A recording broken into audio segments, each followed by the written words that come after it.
নমস্কাৰ, জীৱনৰেখা চেনেললৈ স্বাগতম জনাইছোঁ। অহা বৃহস্পতিবাৰ 23 তাৰিখে বছৰৰ আটাইতকৈ ডাঙৰ পূৰ্ণিমা বুদ্ধ পূৰ্ণিমা। বুদ্ধ পূৰ্ণিমা এটা পবিত্ৰ দিন, কিয়নো সেইদিনা ভগৱান বুদ্ধদেৱৰ জন্মগ্ৰহণ হৈছিল আৰু এইটো দিনতেই বুদ্ধদেৱৰ মৃত্যু হৈছিল। আৰু সেই একেটা দিনতেই ভগৱান বুদ্ধদেৱে জ্ঞান লাভ কৰিছিল, জ্ঞানৰ সন্ধান পাইছিল। সেয়েহে এই পূৰ্ণিমা বহুত মহত্বপূৰ্ণ, বহুত পবিত্ৰ দিন হিচাপে মনা যায়। পূৰ্ণিমা তিথি অৱশ্যেই 22 তাৰিখ বুধবাৰে আৰম্ভ হ'ব। সন্ধ্যা 6:47 আৰম্ভ হৈ আৰু 23 তাৰিখ গোটেই দিনটোৱে থাকিব। সন্ধ্যা 7:22 শেষ হ'ব। সেইদিনা যিকোনো শুভ কাম আপোনালোকে আৰম্ভ কৰিব পাৰে। যদি চন্দ্ৰদেৱক পূজা কৰে, চন্দ্ৰদেৱক যেতিয়া জল অৰ্পণ কৰিব, তাতে চেনি আৰু মিচিৰি দি জল অৰ্পণ কৰিব লাগে। গাখীৰ দিও জল অৰ্পণ কৰিলে শুভ ফল পাব।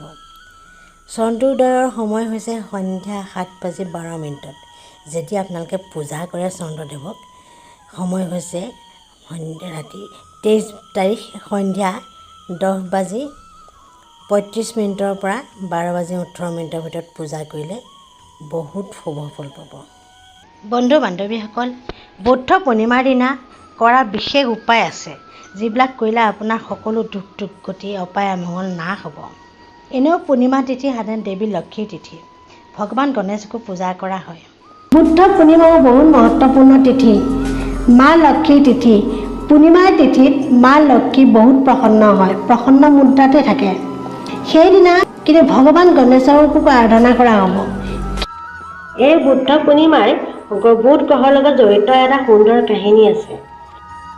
মনা যায়, ধাৰ্মিক গ্ৰন্থ অনুসৰি বুধ 29 বছৰ বয়সত ঘৰ বাৰী এৰি সন্ন্যাসৰ ৰূপ ধাৰণ কৰিছিলে আৰু আহঁতৰ তলত 6 বছৰ ধৰি কঠিন তপস্যা কৰিছিল।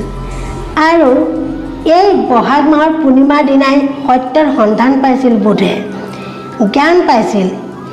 সেয়ে এই বুদ্ধ পূৰ্ণিমাৰ দিনাই আহঁত গছক পূজা কৰাৰ বিধান আছে। সেয়েহে গতিকে এইদিনা এঘটি পানীত অকণমান কেইটামান ক'লা তিল, কেইটামান চাউল আৰু লগতে মিচিৰি বা চেনি দি আহঁত গছত অৰ্পণ কৰিলে জীৱনলৈ কেতিয়াও কষ্ট নাহে, দুখ দুৰ্গতিবোৰ অন্ত হয়।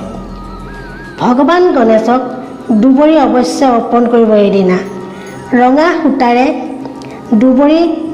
দুবৰি বান্ধি 21ডাল দুবৰিৰে মালা বনাই ভগৱান গণেশক পিন্ধালেও সকলো মনোকামনা পূৰ্ণ হয় বুলি। মোদক বা লাডু ভোগ লগাব লাগে, গুড় দিব পাৰে। ভগৱান গণেশৰ মূৰত মৌৰাৰ পাখি লগালে আপোনাৰ সমস্যাবোৰৰ সঠিক সমাধান বিচাৰি পায়। মৌৰাৰ পাখি লগাই ধূপ চাকি দিব, আপোনাৰ সিদ্ধান্তসমূহ শুদ্ধ হ'ব। তেতিয়া বুদ্ধি আহে। মহাদেৱৰ চৰণতো এপাখি ফুল এখিলা বেলপাত দিবলৈ পাহৰি নাযাব। শিৱলিংগতো গাখীৰ মিচিৰি অৰ্পণ কৰি নিজৰ মনোকামনা পূৰ্ণ কৰিব, বৰদান মাগিব। সেইদিনা ঝাৰুৰে এটা বিশেষ উপায় কৰিব পাৰে। ধাৰ্মিক গ্ৰন্থত বহুত বিধান আছে, ঝাৰুৰ বাবে উল্লেখ আছে। সেইদিনা পূৰ্ণিমাৰ জোনাকত পোহৰত মানুহৰ মন বহুত প্ৰফুল্লিত হয়। পৌৰাণিক কথা অনুসৰি এই পূৰ্ণিমাত জোনাকত সৌন্দৰ্য উপভোগ কৰিবলৈ স্বৰ্গত দেৱতাসকলো পৃথিৱীলৈ মাতিলৈ আহে আৰু সৌন্দৰ্য উপভোগ কৰে। সকলো মাহত পূৰ্ণিমাৰ অৱশ্যে বেলেগ বেলেগ মহত্ব আছে।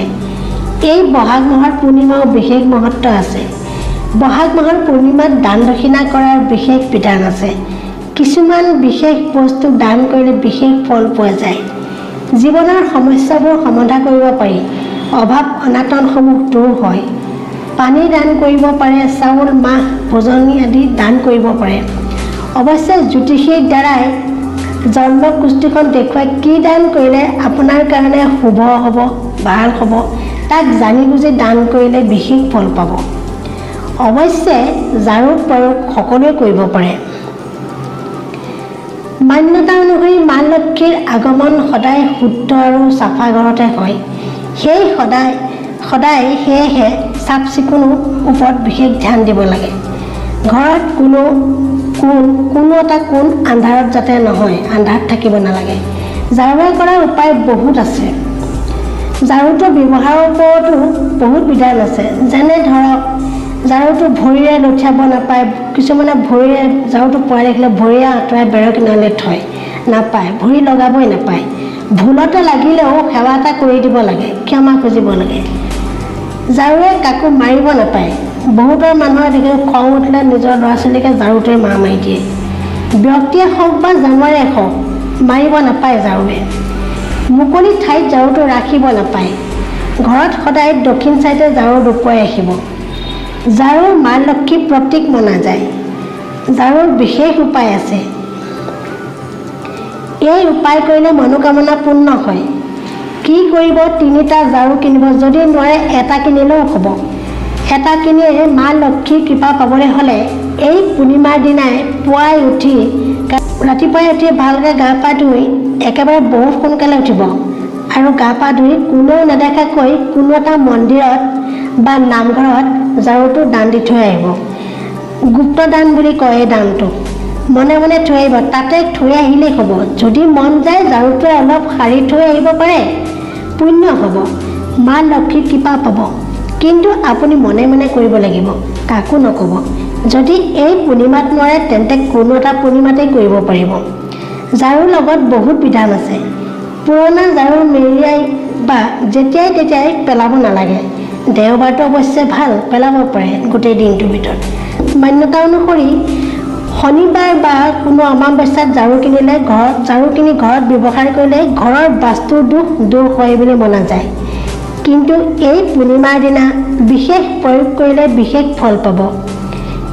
যদি আপুনি শত্ৰু বা কাৰোবাক বশ কৰিব খোজে তেন্তে হ'লে আপুনি এটা বিশেষ উপায় কৰিব পাৰে। বহুতো পতি পত্নীৰ মাজত কাজিয়া থাকে, মা দেউতাকৰ কাজিয়া থাকে, তেতিয়াও এই উপায় কৰিব পাৰে। কি কৰিব? ঝাৰুৰ ঝাৰুৰ মূৰৰ ফালৰ পৰা মানে হাতে যিটো ধৰোঁ মাৰি এডাল, তাৰ টুকুৰা এটা ল'ব আৰু এটা নেমু টেঙাত উক্ত টুকুৰাটোৱে ক'লা ৰঙেৰে বা ৰঙা ৰঙেৰে নাম লিখিব। আপুনি যিজন ব্যক্তিৰ বিষয়ে লিখিব, বশ কৰিব বিচাৰে, নামটো লিখিব। লিখি পেলাই এটুকুৰাক ক'লা কাপোৰেৰে বা ৰঙা কাপোৰেৰে বান্ধি 7 দিন লুকুৱাই ৰাখি থ'ব। ভালদৰে মেৰে মেৰে বান্ধি পেলাই লুকুৱাই ৰাখি থ'ব। দেখিবচোন লাহে লাহে ব্যক্তিজন নিজৰ বশলৈ আহিছে। তাৰপিছত নিজৰ বশলৈ অহাৰ পিছত সেই নেমুটো ক'ৰবাত পুতি থৈ দিবগৈ। এইখিনি কৰি চাওকচোন, চাব আপোনাৰ জীৱনলৈ বহুত পৰিৱৰ্তন আহিব। বন্ধু বান্ধৱীসকল, সন্ধিয়া কোনো শিৱ মন্দিৰত বা ঘৰতে হ'লেও ভোলে বাবাৰ চৰণত এখিলা বেলপাত দিবলৈ পাহৰি নাযাব। যদি মন্দিৰ আছে মন্দিৰত গৈ শিৱলিংগত গাখীৰ অৰ্পণ কৰিলে আপোনাৰ কাৰণে বহুত শুভ। ভিডিঅ'টো ভাল পালে লাইক, শ্বেয়াৰ, কমেণ্ট আৰু ছাবস্ক্ৰাইব কৰিব। নমস্কাৰ।